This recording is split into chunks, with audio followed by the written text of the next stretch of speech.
ڕێگای هەمڵتۆن یەکێکە لە ڕێگا گرنگەکان کە پایتەختی هەرێمی کوردستان لەگەڵ کۆماری ئیسلامی ئێران بەیەکەوە دەبەستێتەوە و دەکەوێتە مەرزی نێودەوڵەتی حاجی ئۆمەران. ڕۆژانەش زۆرترین ئاڵوگۆڕی بازرگانی لەو مەرزە دەکرێت و خاوەن داهاتێکی زۆرە، بەڵام ڕێگاوبانەکانی بەرتەسک و خراپن و زۆرترین ڕووداوەکانی هاتوچۆش لە سنووری سۆران لەو ڕێگایە ڕوودەدەن. ئەمەش نیگەرانی هاوڵاتیان و شۆفێرانی بە دوای خۆی داهێناوە.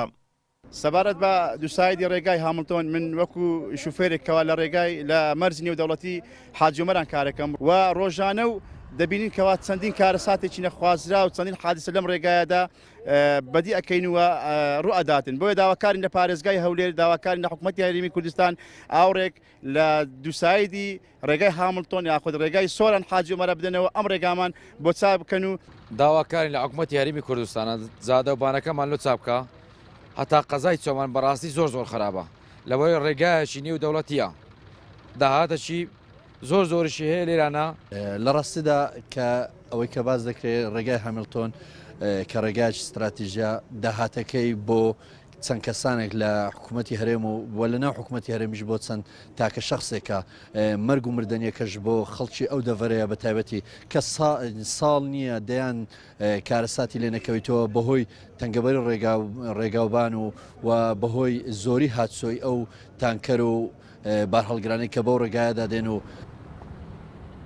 پرۆژەی دووسایدی چۆمان حاجی ئۆمەران کە لە ڕێگای هامڵتۆن لێدەدرا بە تێچووی 6 ملیۆن دۆلار حەوت ساڵ لەمەوبەر دەستکرا بە دروستکردنی، بەڵام پرۆژەکە لە سەدا 20 کارەکانی تەواو نەکرا و بە بیانووی قەیرانی داراییەوە وەستێنرا تاوەکو ئێستا شوادەیەک نییە بۆ دەستپێکردنەوەی پرۆژەکە.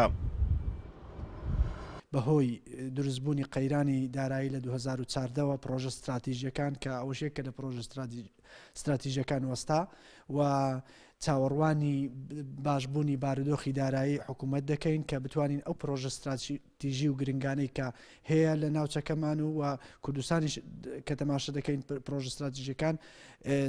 زۆر لە پرۆژە استراتیژیەکان تا ئێستا دەستی پێ نەکردوێتەوە. چاوەڕوان دەکەین کە دوای چاکبوونی بارودۆخی حکوومەت ئەو پرۆژەیە کە پرۆژەیەکی گرنگە بێگومان یەکێک دەبێت لە پرۆژەکان کە دەست پێ بکات.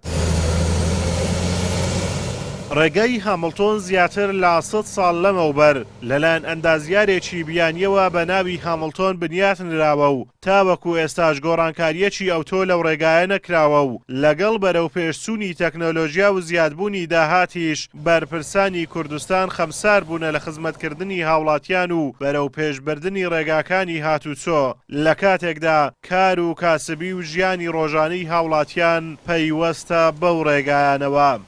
ئازادۆمەراوەی کەناڵی ئاسمانی پەیام، مەرزی نێودەوڵەتی حاجی ئۆمەران.